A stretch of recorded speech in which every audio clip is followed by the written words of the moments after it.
शादी के कार्ड पर नताशा ने जब अपनी माँ सुष्मिता का नाम अपने प्रेमी राजन के साथ लिखा देखा तो वो शॉक्ड रह गई। जिस राजन से वो जी जान से प्यार करती है, उससे उसकी माँ शादी कैसे कर सकती है? ये सोच सोच कर उसका खून खौले जा रहा था। शर्म आ रही है मुझे। इन दोनों ने मेरे विश्वास का खून कर दिया है। भला एक माँ कैसे अपनी बेटी के प्रेमी से शादी कर सकती है? नताशा ने उसी समय अपनी कार निकाली और शादी के कार्ड में दिए पते की ओर निकल पड़ी। मैं ये शादी किसी भी कीमत पर नहीं होने दूंगी। इसके लिए चाहे मुझे कुछ भी करना पड़े, किसी भी हद तक जाना पड़े। आधे घंटे की ड्राइविंग के बाद नताशा उस पते पर पहुंच गई। वो भागी भागी अंदर गई और वहां उसने जो देखा उसे देखकर उसका खून खौल उठा। उसकी माँ सुष्मिता दुल्हन की ड्रेस में थी और राजन दूल्हे की ड्रेस में। माँ, तुमने आज हद कर दी। भला कौन ऐसी माँ इस दुनिया में होगी जो उसकी बेटी के बॉयफ्रेंड से शादी करेगी? तुमने तो माँ और बेटी के रिश्ते को शर्मसार कर दिया। मैं इस बारे में तुमसे कोई बात नहीं करना चाहती। बिल्कुल सही। आप किस मुंह से मुझसे बात करेंगी? अरे शर्म आनी चाहिए। माँ कहीं सौतेन बनती है क्या? नताशा, तुम जाओ यहाँ से। यहाँ तमाशा मत खड़ा करो। चुप, एकदम चुप। तमाशा मैंने खड़ा किया है या तुम दोनों ने? लेकिन मैं छोड़ूंगी नहीं तुम दोनों को। ये कहकर नताशा अपने साथ लाई बंदूक उन दोनों की तरफ तान देती है। ये क्या कर रही हो तुम अपनी माँ पर गोली चलाओगी? ये कहकर नताशा सुष्मिता पर गोली चला देती है। बंदूक से निकली गोली सीधे सुष्मिता के सीने पर लगती है और वो तड़पने लगती है। उसे इस तरह तड़पता देख राजन नताशा के हाथ से बंदूक छीनता है और उसकी तरफ तान कर गोली चला देता है। नताशा जोर से चीखती है। नताशा एक चीख के साथ जाग जाती है। वो देखती है कि वो अपने बिस्तर पर है। इसका मतलब वो सब कुछ सपने में देख रही थी। हे भगवान, ये सपना तो कभी भी सच हो सकता है। मुझे कुछ करना होगा, जल्दी कुछ करना होगा, नहीं तो कल को क्या पता मेरी माँ ही मेरी सौतन बन जाए। 21 साल पहले की बात है। 25 साल की गर्भवती सुष्मिता को जब फोन पर उसके पति के एक्सीडेंट की खबर दी गई तो उसके हाथ पैर कांपने लगे। ये क्या कह रहे हैं आप? मैं तुरंत आती हूँ। आप मुझे हॉस्पिटल का एड्रेस दीजिए। सुष्मिता का पति राकेश एक मल्टीनेशनल कंपनी में मैनेजर था। आज सुबह ही जब वो ऑफिस के लिए निकल रहा था तो सुष्मिता, मैंने ऑफिस में छुट्टी के लिए अप्लाई कर दिया है। अरे अभी से ही? अभी से मतलब अब तो 1 महीने से भी कम बचे हैं तुम्हारी डिलीवरी में। मैं चाहता हूँ कि मैं अब हर पल तुम्हारे साथ रहूँ, तुम्हारा और हमारे आने वाले बच्चे का ज्यादा से ज्यादा ख्याल रखूँ। I love you Rakesh. I love you 2 3 4 5 6 7 8 9 10। Rakesh की बात सुनकर सुष्मिता खिलखिलाकर हंस पड़ी। राकेश ने भी मुस्कुराते हुए अपनी पत्नी को गले से लगा लिया। सुबह की बातें सोच सोच कर सुष्मिता की आंखों से आंसू निकले जा रहे थे। ऑटो में बैठी वो पूरे रास्ते यही सोचती जा रही थी कि हे भगवान, राकेश को ज्यादा चोट ना लगी हो और वो जल्द से जल्द ठीक हो। वो हॉस्पिटल पहुंची, लेकिन उसका पति जो सुबह सुबह हंसता मुस्कुराता हुआ ऑफिस के लिए निकला था, वो सफेद कपड़ों में लिपटा लेटा हुआ था। सुष्मिता अपने पति के निर्जीव शरीर को देख रही थी। राकेश, आप तो मेरी डिलीवरी के लिए छुट्टी लेने वाले थे ताकि आप मेरा ख्याल रख सके। अब इस तरह आप रखेंगे मेरा ख्याल? ये तो नाइंसाफी है राकेश, नाइंसाफी है। सुष्मिता लगातार रोई जा रही थी। तभी उसे प्रसव पीड़ा शुरू हो गई। सुष्मिता की हालत देखकर उसे तुरंत एडमिट कर लिया गया। अस्पताल में उसने एक बच्ची को जन्म दिया। अपनी छोटी सी बच्ची को जब उसने गले से लगाया तो उसे एक अलग तरह का ही सुकून मिला।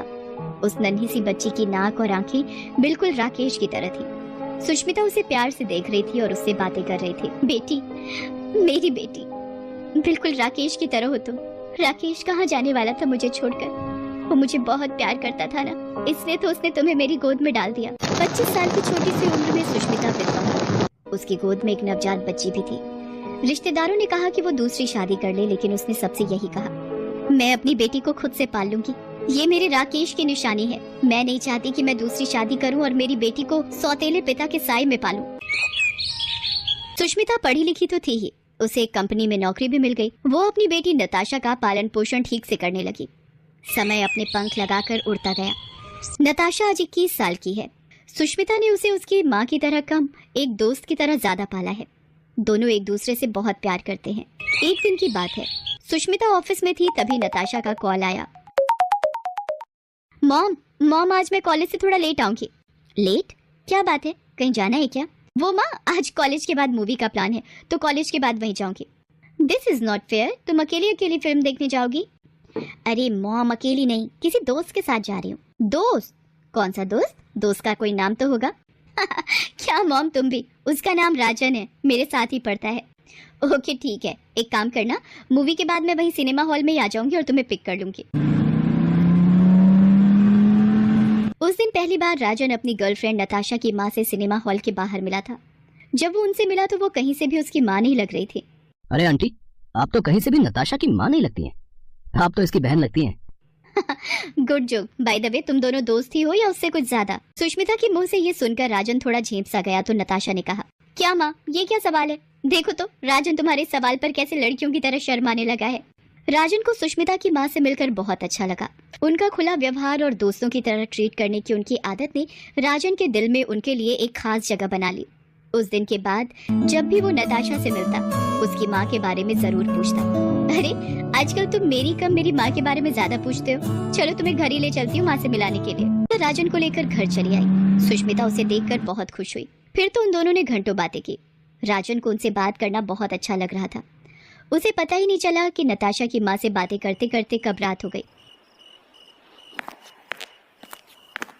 ओए, आज तुझे घर नहीं जाना क्या? रात होने को आई। ओ तेरी, 9 बज गए। असल में आंटी इतनी प्यारी बातें करती हैं कि समय का पता ही नहीं लगा। राजन को सुष्मिता का साथ अच्छा लगता था। उनसे बात कर वो कई नई चीजें भी जानता था, इसलिए उन्हें वो और भी पसंद थी। और वो इसलिए भी उनसे ज्यादा प्रभावित था कि उसने अकेले ही संघर्ष करके नताशा की परवरिश की थी। आंटी की ये बात उसे बहुत प्रेरणा देती थी। जब कभी भी वो निराश महसूस करता था तो वो सुष्मिता के पास आ जाता।